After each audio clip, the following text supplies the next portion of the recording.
Bienvenue chez TDV Industrie. Une journée haute en couleurs s'ouvre à nous aujourd'hui. Notre métier principal, c'est de teindre les tissus. Autrement dit, d'ennoblir les écrus. Mais savez-vous comment nous déterminons les coloris tendances, mais aussi comment nous les mettons au point? C'est ce que nous vous proposons de découvrir ensemble aujourd'hui.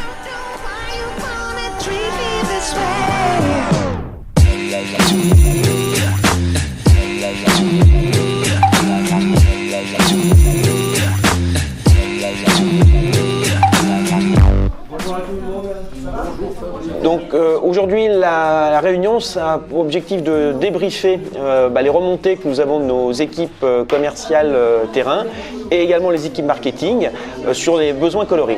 La nécessité d'aller vers des coloris plus féminins parce qu'aujourd'hui il faut habiller la femme au travail et de placer ces nouveaux coloris dans un univers. On a décidé donc de le placer dans l'univers des super-héros et finalement le salarié veut être un héros au quotidien dans son travail, donc ça nous paraît un univers intéressant donc, à imprimer pour notre nouvelle gamme de coloris. Je vais aller voir Bruno pour la suite et puis le développement.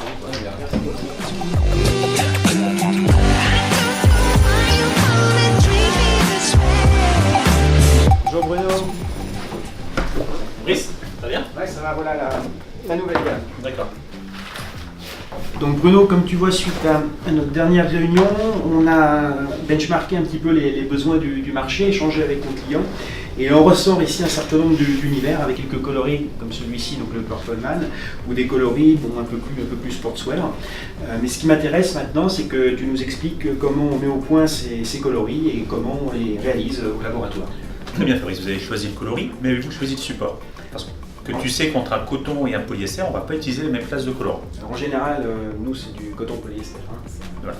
Donc on va utiliser des colorants dispersés pour la partie polyester et des colorants de cuve pour la partie coton. Ça veut dire qu'on ne teint pas les fibres avec le même type de colorant? Tout à fait, on ne teint pas avec le même type de colorant. Par contre, on va pouvoir réunir ces colorants dans le même bain pour les teindre en une seule phase.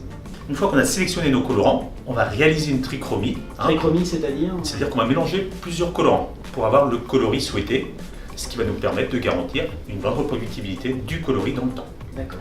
Et ensuite, on va réaliser donc un bain dans lequel on va mettre de l'eau et des colorants qu'on va aller appliquer sur le tissu. Eh bien, j'aimerais bien que tu puisses nous montrer ça maintenant. On va les voir au laboratoire. Parfait.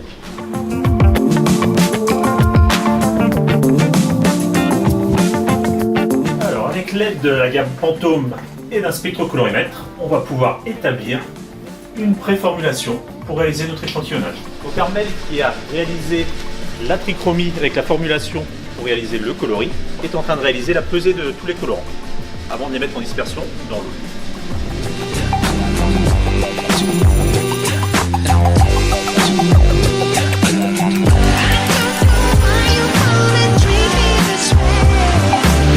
Donc Armel, une fois que tu as préparé ton bain de colorant, il ne reste plus qu'à l'appliquer sur le tissu. Oui, c'est ce qu'on va faire maintenant. On va se diriger vers la première machine pour appliquer le colorant. Donc c'est ici qu'on va appliquer le colorant sur le tissu. Tu peux nous expliquer un peu? Donc ici j'ai une solution qui contient les colorants pour teindre le polyester et pour teindre le coton. Donc cette solution, je vais la déposer ici dans la bachole. On va faire avancer la machine. Le tissu à teindre va passer dans la bachole qui contient le colorant, puis passer ici au niveau du foulard. On va exprimer le colorant pour déposer une quantité toujours fixe de cette solution. Ensuite, on aura ici un passage entre des rampes infrarouges, ce qui va permettre de présécher le tissu et d'éliminer une partie de l'eau contenue sur le support. Et ensuite, le textile va passer à l'intérieur d'un caisson, à l'intérieur duquel on aura fixé la température pour fixer les colorants sur le polyester.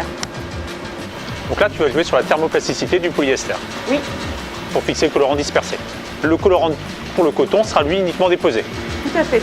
Et ça sera une deuxième étape pour venir le fixer. Oui, c'est ce qu'on verra après. Armel, donc le tissu qui est sur de la Thermex, le polyester est teint avec le colorant dispersé. Par contre, tu me disais tout à l'heure que le colorant pour la partie coton était uniquement déposé dessus et pas encore fixé. Oui, on va avoir besoin de cette deuxième machine pour teindre le coton.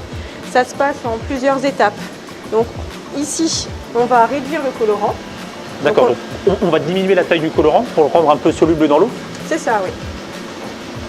Ensuite, on a différentes cuves ici au niveau de cette machine-là où on va oxyder le colorant. Donc mon colorant qui était soluble dans l'eau est monté dans ma fibre. Et ici, tu vas le rendre à nouveau insoluble. Oui. Donc il va rester emprisonné par la fibre de coton.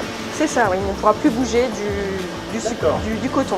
Et ensuite, on va savonner donc, le support textile pour éliminer les colorants qui ne sont pas fixés. Donc les colorants à la fois pour teindre le coton et pour teindre le polyester. Donc sorti, on aura le coloris et en plus, quand on va le laver, il ne va pas dégorger. Oui, il aura les solidités normales du coloris attendu. Donc là, on va pouvoir récupérer le tissu à la sortie pour pouvoir le montrer à Fabrice rapidement.